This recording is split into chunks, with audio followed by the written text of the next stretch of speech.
AP inter 2026కి సంబంధించి మనకి ఒక గుడ్ న్యూస్ అయితే రావడం జరిగింది. సెకండరీ విద్యార్థులు కూడా ఇంప్రూవ్మెంట్ ఎగ్జామ్ అయితే రాసుకోవచ్చు. సో మనకి అఫీషియల్ గా బోర్డు వాళ్ళే ఈ న్యూస్ అయితే చెప్పారన్నమాట. ఈ సంవత్సరం ఫెయిల్ అయినా పాస్ అయినా విద్యార్థులు సైతం ఇంప్రూవ్మెంట్ అయితే రాసుకోవచ్చని ఇంటర్ బోర్డు అధికారులు అయితే ప్రకటించారన్నమాట. ఏ సబ్జెక్టులైనా మార్కులు తగ్గితే ఆ సబ్జెక్ట్ సంబంధించి మనకి ఎగ్జామ్ అయితే రాయొచ్చు. ప్రతి పేపర్లో ఎక్కువ వచ్చిన మార్కులే మనకి పరిగణలోకి తీసుకుంటామని చెప్పారన్నమాట. అంటే మీకు ఎగ్జామ్లో ఏది దాంట్లో ఎక్కువ మార్క్స్ వస్తే దాంట్లో అయితే తీసుకుంటామని చెప్పారు. దీనివల్ల మంచి కాలేజ్ సీట్ రాకపోవడం లేదంటే టెన్షన్ లోన్ అవ్వడం లాంటి తగ్గే అవకాశం ఉందని మన ఇంటర్ బోర్డు అయితే తెలిపింది. ఎందుకంటే ఎంసెట్ వాళ్ళకి 25% ఇంటర్ వెయిటేజ్ కూడా ఉంది కదా, సో వాళ్ళకి ఇబ్బంది అయితే అవదన్నమాట. అండ్ అలాగే ప్రతి పేపర్లో ఉత్తమ మార్కులే తీసుకుంటాము.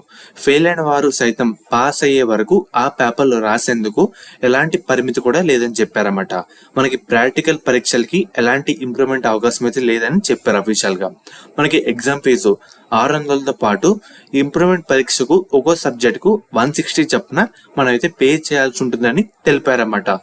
ఈ ఫీజు కూడా మనకి ఏప్రిల్ 20 నుంచి 27 వరకు పే చేసుకోవచ్చని ప్రకటనలో తెలిపారు. కాబట్టి సో మెయిన్ గా మనకి తక్కువ టైం అయితే ఉంది. ఈ టైంలో కూడా మీరు అందరూ కూడా ఒకసారి డేట్స్ అయితే గుర్తుపెట్టుకోండి. మళ్ళీ అయితే ఎక్స్టెండ్ అయితే చేయరు. సో అందుకు చెప్తాను, సెకండ్ ఇయర్ వాళ్ళు కూడా ఇంప్రూవ్మెంట్ అయితే ఉంది. మన చాలా మంది ఇంప్రూవ్మెంట్ అయితే ఉండాలని అనుకున్నారు. ఫైనల్ మనకైతే ఉంది. ఈ అవకాశాన్ని యూజ్ చేసుకోండి అన్నమాట. ప్రాక్టికల్స్ కి అయితే లేదు. సబ్జెక్ట్లకి మీకు ఏమైనా తక్కువ మార్క్స్ ఇచ్చి ఇంక్రీజ్ చేసుకోవాలి అనుకున్న విద్యార్థులు అయితే చేసుకోండి. ఎందుకంటే మనకి ఎంసెట్ లో బెనిఫిట్ అయితే కావడం జరుగుతుంది. 25% వెయిటేజ్ అయితే ఉంది కదా, అందుకు చెప్తున్నాను.